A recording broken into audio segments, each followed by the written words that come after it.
Pesantren Al-Wafa. Assalamualaikum warahmatullahi wabarakatuh.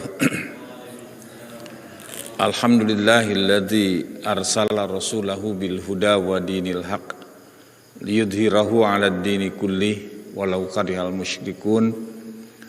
Asyhadu an la ilaha illallah wahdahu la syarikalah wa asyhadu anna Muhammadan abduhu wa rasuluh.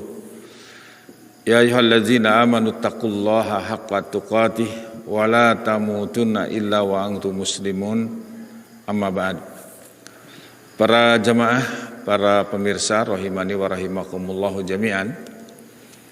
Alhamdulillah, kita panjatkan puji dan syukur pada Allah Subhanahu wa taala yang masih mencurahkan berbagai macam karunia dan nikmatnya yang tidak terhingga, termasuk nikmat sehat, nikmat umur, dan juga nikmat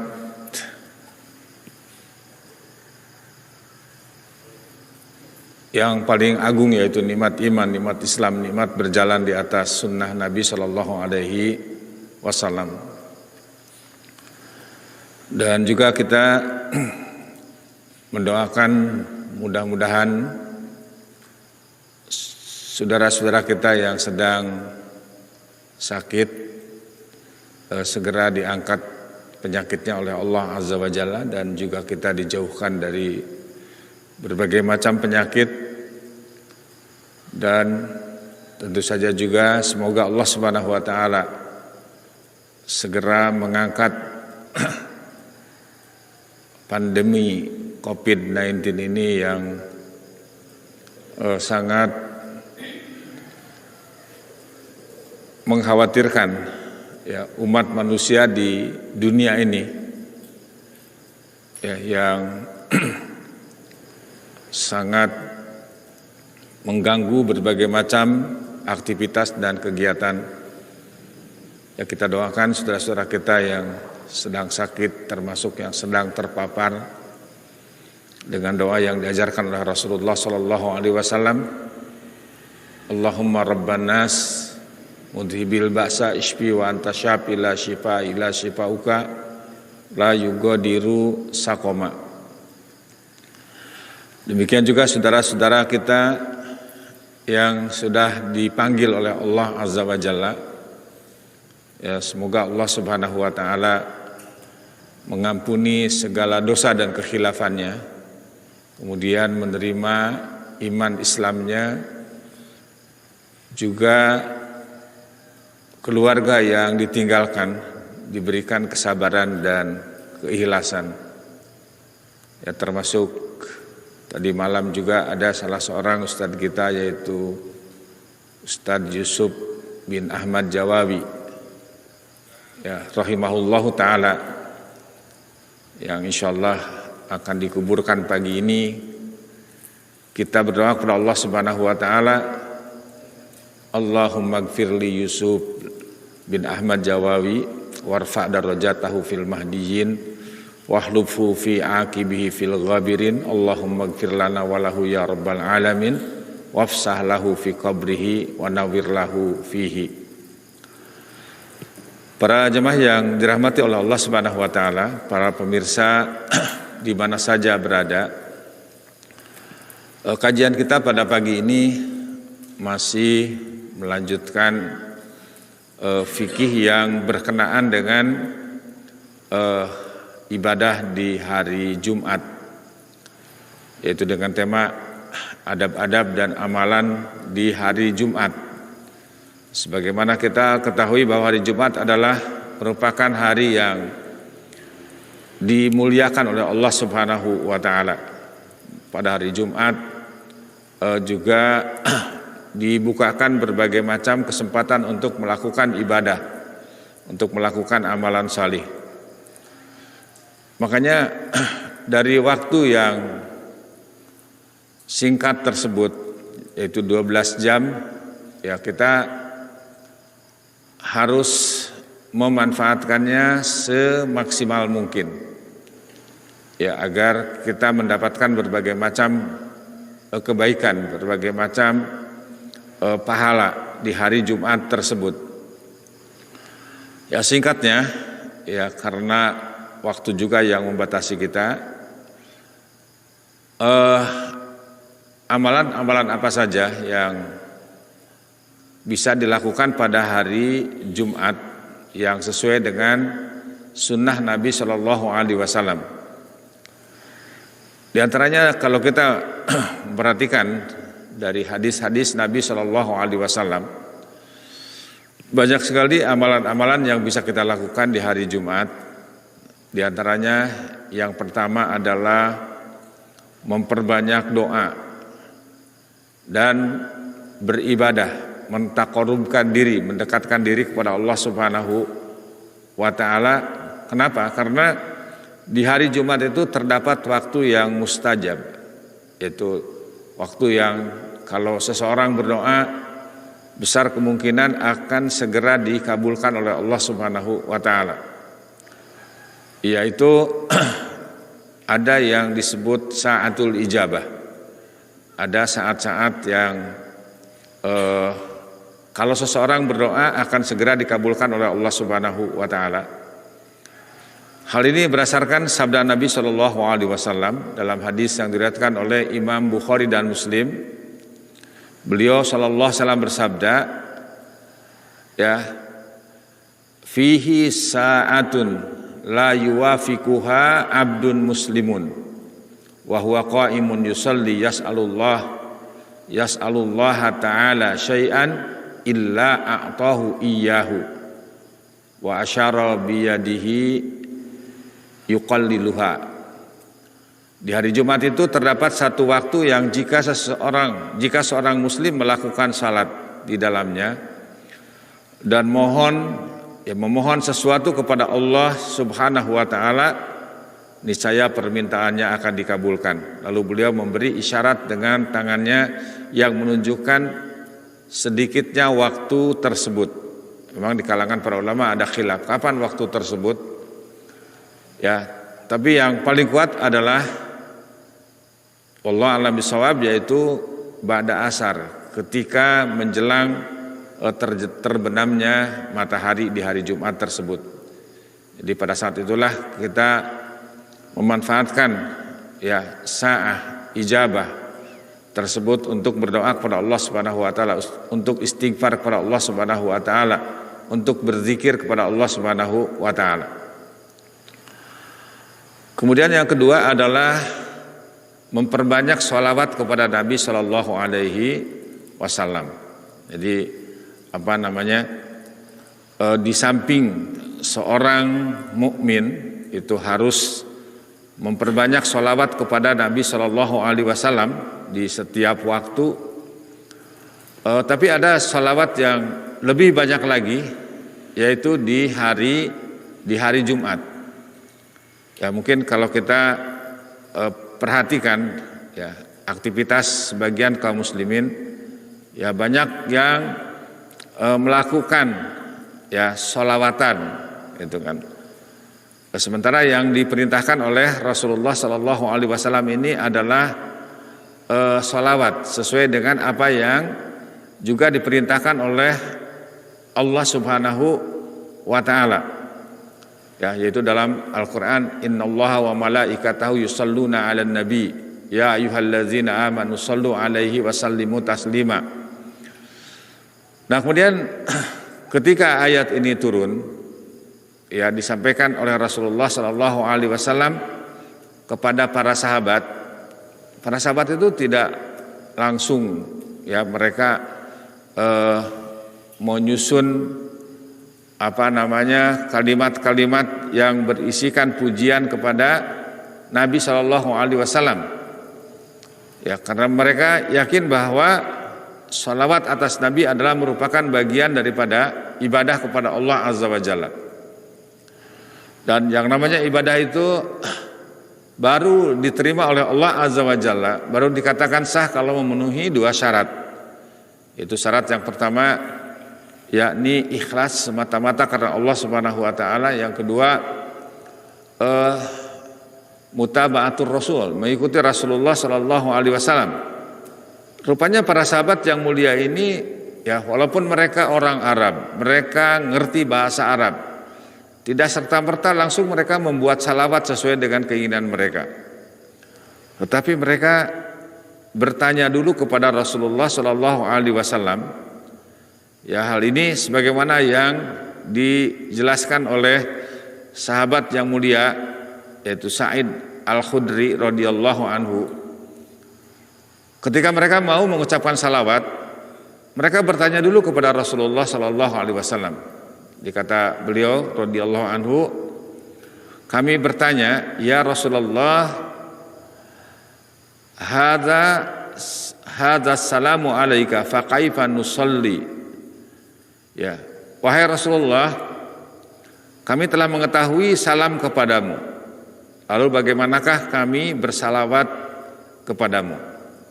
Atau dalam redaksi yang lain disebutkan amaranallah an nusalliya alaika wa kaifa nusalli alaik. Ya Rasulullah, Allah Subhanahu wa taala sudah memerintahkan kepada kami untuk bersalawat kepadamu. Lantas salawat itu bagaimana?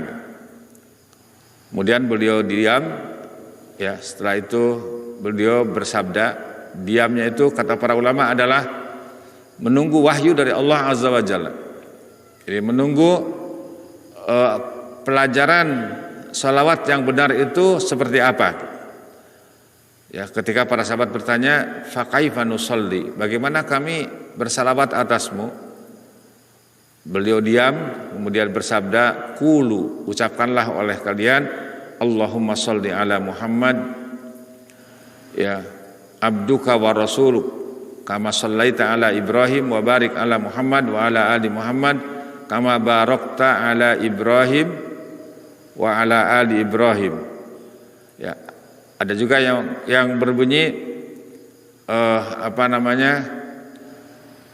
Allahumma shalli ala Muhammad wa ala ali Muhammad kama shallaita ala Ibrahim wa ala ali Ibrahim innaka Hamidum Majid. Allahumma barik ala Muhammad wa ala ali Muhammad kama barakta ala Ibrahim wa ala ali Ibrahim innaka Hamidum Majid. Memang ada beberapa redaksi, ya, bisa kita pilih. Yang penting salawat-salawat yang terbaik, yaitu salawat-salawat yang langsung diajarkan oleh Rasulullah Shallallahu Alaihi Wasallam. Jadi itu yang kedua yang harus kita lakukan pada hari Jumat. Jadi berdasarkan perintah Nabi Shallallahu Alaihi Wasallam dalam hadis yang diriwayatkan oleh Imam Al-Baihaqi, beliau bersabda, aksiru as-salata alayya yaumal jumu'ati wa lailatal jumu'ati faman shalla alayya salatan sallallahu alaihi asyra. Perbanyaklah oleh kalian salawat kepadaku pada hari Jumat dan malam Jumat, karena barang siapa yang bersalawat kepadaku 1 kali, niscaya Allah akan bersalawat kepadanya 10 kali. Itu adalah, jadi membaca salawat pada malam Jumat, pada hari Jumat, itu termasuk sunnah Nabi Shallallahu Alaihi Wasallam. Walaupun tentu saja bukan hanya pada malam dan hari Jumat saja kita harus bersalawat, setiap saat. Ya, bahkan seorang muslim itu ketika mau masuk masjid, keluar masjid baca salawat. Ya, ketika mau masjid umpamanya dia bersalawat atas Nabi Shallallahu Alaihi Wasallam. Ya, Bismillah wassalatu wassalamu ala Rasulillah. Allahumma gfirli dhunubi waftahli abwaba rahmatika. Itu salawat. Ketika mau keluar masjid juga sama. Bismillah wassalatu wassalamu ala Rasulillah. Ya, Allahumma inni as'aluka fadlak. Di ketika masuk membaca salawat, minta rahmat Allah Subhanahu wa taala. Ketika keluar juga baca salawat, meminta karunia Allah Subhanahu wa taala. Bahkan setiap mengawali doa dan mengakhiri doa juga salawat. Jadi baca salawat ini tidak terbatas hanya pada malam dan hari Jumat saja, tapi itu yang lebih utama. Para jemaah dan para pemirsa rahimani wa rahimakumullahu jami'an. Kemudian juga di antara sunnah pada hari Jumat tersebut adalah yang ketiga, mandi besar. Ya, mandi besar itu Ya kenapa ada di kita itu ada mandi besar, berarti ada mandi kecil gitu. Mandi besar itu adalah mandi yang membasahi seluruh tubuh, mandi yang syar'i, mandi yang tata cara, acara dan upacaranya dicontohkan oleh Rasulullah Shallallahu Alaihi Wasallam, yaitu membasahi seluruh tubuh. Ya, diawali dengan mencuci kedua tangan, kemudian membasahi rambut, ya, sampai akar-akarnya, kemudian baru disiramkan rambut tersebut. Atau juga diawali dengan berwudu. Ada juga yang mengatakan dalam hadis yang lain berwudu, mencuci muka, kemudian kedua tangan sampai sikut, kemudian mengusap kepala, kemudian kedua telinga. Lantas nanti setelah akhir mandi bergeser baru mencuci kedua kaki. Yaitu ada beberapa teknis yang dicontohkan oleh Rasulullah SAW. Yang jelas mandi-mandi yang syar'i itu, apakah itu mandi junub, mandi Jumat, hatta memandikan jenazah, itu diawali dengan wudu, ya. Ya, jenazah juga diawali dengan terlebih dahulu mencuci, membersihkan anggota wudunya. Nah, di hari Jumat juga seperti itu. Jadi mandi besar, kemudian ya artinya membasahi seluruh tubuh, ya. Kemudian memakai wangi-wangian, parfum, tatayyub. Kemudian juga menggunakan pakaian yang paling bagus, ya, pakaian yang terbagus, ya. Hal ini juga berdasarkan sabda Nabi Shallallahu Alaihi Wasallam, ya, dalam hadis sahih yang diriwayatkan oleh Imam Bukhari. Beliau bersabda, la yagtasilu rajulun yaumal jumu'ati wa yatatahharu mastata'a min tuhrin wa yaddahinu min duhnihi aw yamassu min tibi baitihi summa yakhruju fala yufarriqu bainas naini summa yusalli ma kutiba lahu summa yansitu idza takallamal imamu illa ghufira lahu ma bainahu wa bainal jumu'atil ukhra. Ya, tidaklah seseorang mandi pada hari Jumat, ya. Adapun hukum mandi Jumat itu ada khilaf di kalangan para ulama, ada yang mengatakan wajib, ada yang mengatakan sunnah muakkadah. Yang jelas Rasulullah SAW mengatakan al-ghuslu yaumal jumati wajibun. Mandi pada hari Jumat itu adalah wajib. Ya, biarlah itu wilayah para ulama. Ya, bagi kita karena itu ada perintah, lakukan saja. Kalau itu wajib, ya berarti kita sudah lepas dari kewajiban. Kalau itu sunnah, sudah pasti kita akan memperoleh pahala sunnah yang besar dari Allah Subhanahu wa taala. Jadi tidaklah seseorang mandi pada hari Jumat dan bersuci semampunya, kemudian memakai parfum, ya, atau mengoleskan minyak wangi dari rumahnya. Ya, ini bagi laki-laki. Kemudian keluar menuju masjid dan dia tidak memisahkan dua orang yang sedang duduk berdampingan. Jadi ini diantara adab, ya, juga yang harus dihindari. Ada orang yang sedang duduk berdampingan kemudian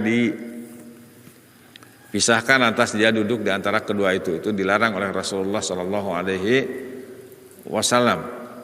Kemudian dia mendirikan sholat yang sesuai dengan tuntunannya, lalu dia mendengarkan dengan seksama. Jadi sholat di sini dalam redaksi yang lain disebutkan kemudian dia sholat makuddira, ya, semampunya. Itulah yang disebut sholat oleh para ulama diberi nama sholat intidor, sholat menunggu, ya, mengisi waktu sampai imam naik ke mimbar, ya.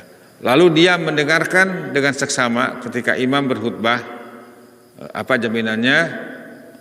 Ya, melainkan akan diampuni dosa-dosanya di antara Jumat tersebut ke Jumat berikutnya.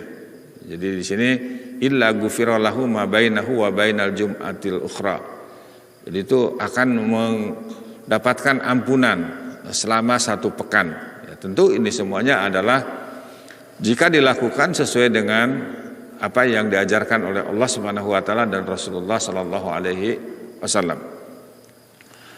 Kemudian poin yang keempat, di antara amalan sunnah pada malam dan hari Jumat adalah membaca Al-Quran, terutama surat Kahfi, ya surat yang ke-18. Jadi malam Jumat, hari Jumat itu yang disunnahkan itu justru surat Kahfi, ya. Jadi Al-Kahfian gitu, bukan Yasinan. Ya, kalaupun membaca surat Yasin ya silakan saja gitu, tapi tidak dikhususkan pada malam Jumat saja, kapan saja. Ya, tapi kalau surat Kahfi pada malam Jumat itu ada nas yang khusus. Ya, hal ini sebagaimana dijelaskan di dalam hadis yang diriwayatkan oleh Imam Al-Hakim dan Imam Al-Baihaqi dan disahihkan oleh Syekh Albani dalam Irwaul Ghalil nomor 626. Bahwa Rasulullah SAW bersabda, man qara'a suratal kahfi yaumal jumu'ati adha'a lahu minan nur ma bainal jum'ataini. Ya, barang siapa membaca surat Al-Kahfi pada hari Jumat, ya, akan diberikan cahaya baginya di antara dua Jumat itu. Jadi akan mendapatkan cahaya dari Allah Subhanahu wa taala, ya, akan mendapatkan nur dari Allah Subhanahu wa taala. Jadi dalam berbagai macam aktivitasnya dia akan mendapatkan petunjuk dari Allah Subhanahu wa taala. Ya, ini adalah tentu saja Allah janjikan bagi orang-orang yang bertakwa, ya, terlebih lagi adalah orang-orang yang melaksanakan sunnah Nabi Shallallahu Alaihi Wasallam. Di antaranya secara khusus adalah membaca surat Kahfi pada malam dan hari Jumat. Ya, jadi di sini disebutkan oleh Rasulullah SAW bahwa orang tersebut akan mendapatkan nur, akan diberi cahaya oleh Allah Subhanahu Wa Taala di antara dua Jumat tersebut. Ya, tentu tadi ini jika dilakukan oleh orang-orang yang beriman dan bertakwa kepada Allah Azza wa Jalla. Karena secara umum juga Allah Subhanahu wa taala menjelaskan dalam Al-Qur'an, umpamanya di surat Al-Anfal surat ke-8 ayat 29, ya. A'udzubillahi samil alim minasyaitonir rajim. Ya ayyuhalladzina amanu in tattaqullah. Wahai orang-orang yang beriman, jika kalian bertakwa kepada Allah Subhanahu wa taala. Ya, jadi jika seseorang bertakwa kepada Allah Subhanahu wa taala, ya, dalam artian bertakwa di sini sebagaimana dikatakan oleh sahabat yang mulia Ali bin Abi Thalib yang kita jelaskan pada kajian yang lalu, yaitu orang yang takut kepada Allah Subhanahu wa taala. Ya, al-khaufu minal jalil, takut kepada Allah yang punya sifat al-jalal, Allah yang maha agung. Kemudian wal amalu bit tanzil, orang yang mengamalkan Al-Qur'an, menjadikan Al-Qur'an sebagai pedoman hidupnya yang pertama dan utama. Kemudian wal qanaatu bil qalil, qanaah, merasa cukup dengan yang sedikit. Ketika diberikan sedikit oleh Allah Subhanahu wa taala, ya, dia cukup dengan pemberian yang sedikit tersebut. Ketika diberikan lebih banyak lagi, dia bersyukur kepada Allah Subhanahu wa taala. Kemudian orang bertakwa itu adalah wal isti'dadu li yaumir rahil, orang-orang yang bersiap-siap, ya, menyiapkan bekal menghadapi hari perpindahan, yaitu menghadapi ketika dia harus kembali kepada Allah Subhanahu wa taala, ya, untuk menjalani kehidupan yang panjang tanpa batas, ya, setelah kehidupan di dunia ini. Jadi Allah Subhanahu wa taala di surat Al-Anfal ayat 29 tersebut berjanji kepada orang-orang yang beriman dan berusaha untuk meningkatkan keimanannya menjadi ketakwaan. Apa hadiah yang pertama? Yaj'al lakum furqanan, Ya, kami akan memberikan kepadamu Furqan. Jadi Furqan itu ya di dalam, kalau kita baca dalam terjemahan Al-Quran Kementerian Agama ada catatan kaki di situ, petunjuk yang dapat membedakan antara yang hak dan yang batil. Ya, dapat juga diartikan di sini sebagai pertolongan Allah Subhanahu wa taala. Yang pertama Furqan, ya. Disebutkan juga oleh salah seorang ahli tafsir, Furqan itu adalah hidayatan wa nuran tafarraqu bainal haq wal batil, yaitu petunjuk dan cahaya dari Allah Subhanahu wa taala yang bisa memisahkan antara hak dan batil. Jadi apa ini diantara janji Allah Azza wa Jalla bagi orang yang membaca surat Kahfi ketika malam atau hari Jumat. Di Allah Subhanahu wa taala memberikan kepekaan, memberikan kemampuan, ya sehingga orang itu punya naluri, walaupun mungkin secara keilmuan dia terbatas, tapi Allah Subhanahu wa taala akan memberikan kemudahan kepada dia ketika menghadapi pertanyaan apakah ini benar atau salah gitu. Maka Allah Subhanahu wa taala memberikan petunjuk, hidayatan wa nuran tafarraqu bainal haq wal batil. Jadi petunjuk dan cahaya dari Allah Subhanahu wa taala, ya, sehingga dia bisa memisahkan mana yang hak dan mana yang batil, kemudian dia berpihak kepada al-haq tersebut. Nah, para jemaah yang dirahmati Allah Subhanahu wa taala, itu secara umum akan diberikan kepada orang-orang yang beriman dan bertakwa. Pertama, yaj'al lakum furqanan. Kemudian wa yukaffir ankum sayyiatikum, ya. Dan kami akan jauhkan darimu dari kesalahan-kesalahanmu. Jadi akan mudah menghindari kesalahan, akan mudah menghindari kemaksiatan.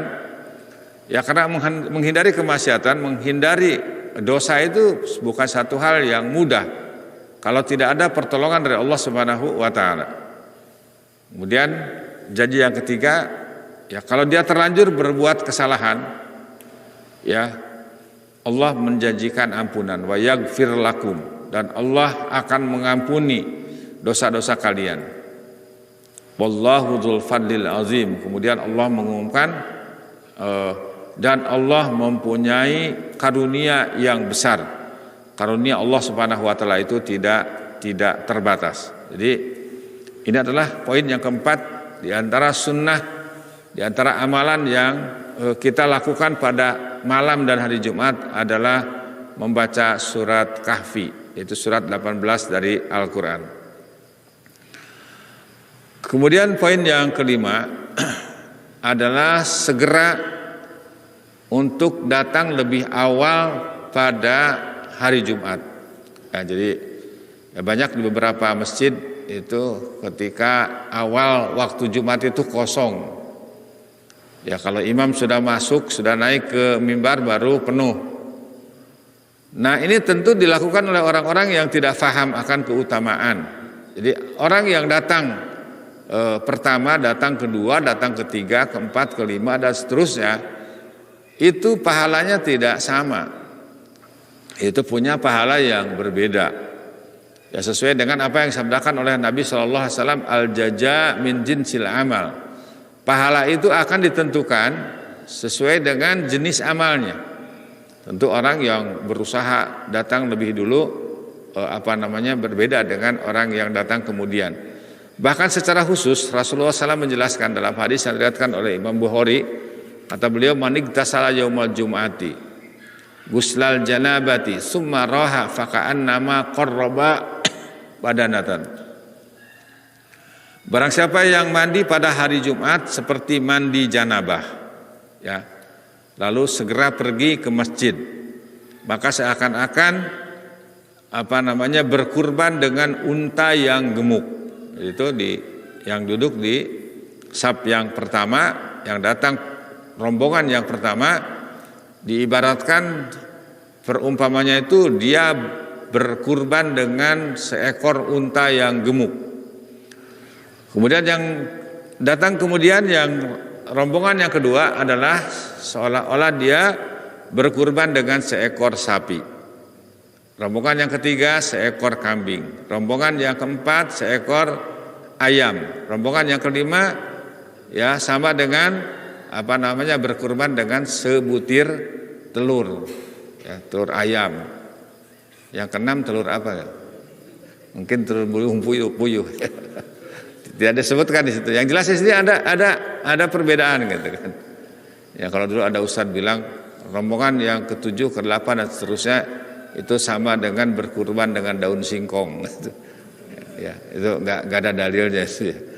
Cuman artinya dia membedakan. Kok kenapa tidak saling berlomba untuk duduk di saf yang paling depan di rombongan yang pertama, karena pahalanya jelas itu lebih besar. Bahkan dalam hadis yang lain dijelaskan oleh Rasulullah SAW, seandainya mereka itu tahu keutamaan di saf yang pertama, niscaya setiap hari Jumat, setiap waktu salat berjamaah itu akan berebut, akan diundi gitu.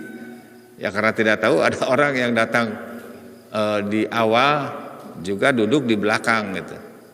Udah gitu cari senderan gitu kan. Ya, cari senderan.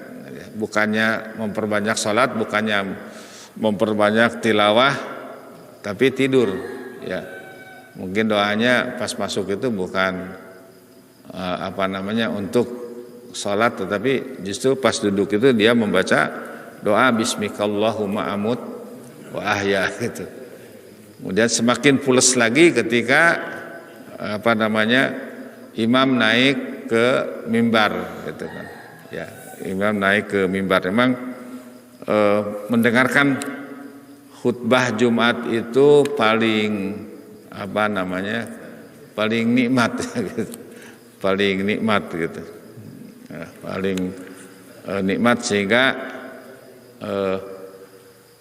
banyak orang-orang yang di masjid itu pules tidur gitu. Ya baru dia bangun ketika imam selesai khutbah. Bahkan tidak sedikit yang kebablasan gitu kan. Dibangunkan gitu. Pak udah selesai.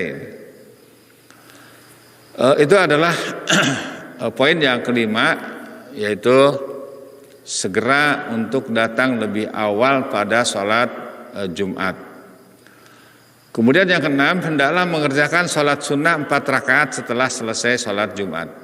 Jadi tadi kalau qobliyah Jumat yang disunnahkan itu adalah sholat intidor. Sholat berapa kali saja, 2 rakaat ya, sambil nunggu imam naik ke atas mimbar. Jadi kalau imam sudah naik ke atas mimbar, dia berhenti. Nah kemudian ada qobliyah ba'diyah Jumat. Jadi sholat sunnah setelah sholat Jumat itu berapa rakaat? Ada 2 di sini. Yang pertama adalah secara umum 4 rakaat. 4 rakaat. Sebagaimana dalam hadis yang diriwayatkan oleh Imam Muslim, Rasulullah SAW bersabda dari sahabat Abu Hurairah radhiyallahu anhu, "Idza shalla ahadukumul jumu'ata falyusalli ba'daha arba'an." Apabila salah seorang di antara kalian salat Jumat, maka salatlah sesudahnya 4 rakaat. Nah pertanyaannya, apakah 4 rakaat itu 4 rakaat 1 kali salam atau 2-2? Ya, insyaallah Allah alam bisawab, insyaallah yang lebih utama, yang arjah itu adalah 2-2 rakaat salam, 2 rakaat salam. Kemudian yang kedua, dari sahabat Ibnu Umar radhiyallahu anhu bahwasanya Nabi SAW kana la yusalli ba'dal jumu'ati hatta yansarifa fa yusalli raka'ataini fi baitihi. Kata sahabat Ibnu Umar radhiyallahu anhuma bahwa Nabi Shallallahu alaihi wasallam tidak sholat 2 rakaat seusai sholat Jumat hingga beliau pulang lalu sholat 2 rakaat di rumahnya. Jadi bisa dipilih ini. Artinya kalau sholat kita di masjid berarti 4 rakaat itu yang lebih afdal. Kemudian kalau di rumah adalah 2 rakaat. Jadi langsung saja pulang kemudian baru sholat 2 rakaat di rumah. Para jemaah, para pemirsa rahimani wa rahimakumullah jami'an. Ya, mohon maaf untuk kajian hari ini karena ada keperluan yang lebih urgen lagi. Kita cukupkan sampai di sini. Mudah-mudahan bermanfaat. Lebih kurang mohon maaf. Dan mohon maaf untuk kali ini tidak dibuka pertanyaan, atau mungkin dari hadirin ada satu pertanyaan. Silakan. Hukum orang kan ini sholat sunnah kan kalau udah khotib naik mimbar kan tidak ada sholat sunnah lagi. Bagaimana orang yang pada saat khotib udah naik mimbar hukumnya yang orang itu melakukan sholat sunnah? Iya. Terima kasih. Ada pertanyaan, apakah ada sholat sunnah ketika khotib sudah naik mimbar? Jawabannya tetap ada. Yang dilarang itu adalah sholat sunnah ketika imam sudah mendirikan sholat berjamaah. Ya, jadi kalau sudah qomat itu iqomat didirikan, sholat berjamaah didirikan, itu tidak ada sholat sunnah lagi. Ya, jadi kalaupun kita sedang sholat sunnah dibatalkan saja gitu. Adapun ketika khotib di atas mimbar, bahkan Rasulullah SAW pernah menegur seorang sahabat yang masuk, beliau sedang khutbah, kemudian ada seorang laki-laki masuk ke masjid langsung duduk, kemudian Rasulullah bertanya, apakah kamu sudah sholat 2 rakaat? Dia bilang belum. Kata beliau, sholat dulu 2 rakaat. Nah, jadi sehingga disinilah yang menyebabkan adanya khilaf di kalangan para ulama. Ada yang mengatakan sholat tahiyatul masjid itu wajib, ada yang mengatakan sunnah muakkadah. Ya, di antara yang mengatakan sholat tahiyatul masjid itu wajib, sampai-sampai Rasulullah saja ketika khutbah Jumat dan mendengarkan khutbah Jumat itu wajib, ya tetap harus sholat tahiyatul masjid. Ya, jadi ada tetap tahiyatul masjid walaupun imam sedang khutbah di atas mimbar. Yang tidak ada sholat sunnah itu adalah ketika sudah didirikan sholat berjamaah. Ya, bahkan ketika kita masuk ke masjid umpamanya, biasanya kan ketika masuk ke masjid sedang dikumandangkan azan. Lantas menunggu dulu menjawab azan. Ya, baru sholat sunnah tahiyatul masjid. Nah, itu pada waktu-waktu yang umum. Sementara pada hari Jumat, pendapat yang paling kuat dari para ulama, ya wallahu a'lam bishawab, bahwa ya tidak usah menjawab adzan dulu. Jadi hari Jumat, khusus hari Jumat, masuk ke masjid langsung sholat tahiyatul masjid. Ya, kenapa? Karena mendahulukan yang wajib itu harus ya daripada yang sunnah. Dengan pertimbangan para ulama bahwa menjawab azan itu hukumnya sunnah, sementara mendengarkan khutbah itu hukumnya wajib. Jadi jawabannya tetap ada sholat sunnah tahiyatul masjid walaupun imam sudah naik ke atas mimbar. Yang tidak ada sholat sunnah itu adalah ketika sudah dikumandangkan iqomah untuk sholat berjamaah. Wallahu a'lam bishawab. Ya, sampai di sini dulu. Mudah-mudahan bermanfaat. Lebih kurang mohon maaf. Kita akhiri dengan tasbih kafarah. Subhanakallahumma bihamdik asyhadu an la ilaha illa anta astaghfiruka wa atubu ilaik. Wa sallallahu ala Muhammadin wa ala alihi wa sahbihi wa sallam. Wa akhiru da'wana walhamdulillahi rabbil alamin. Assalamualaikum warahmatullahi wabarakatuh.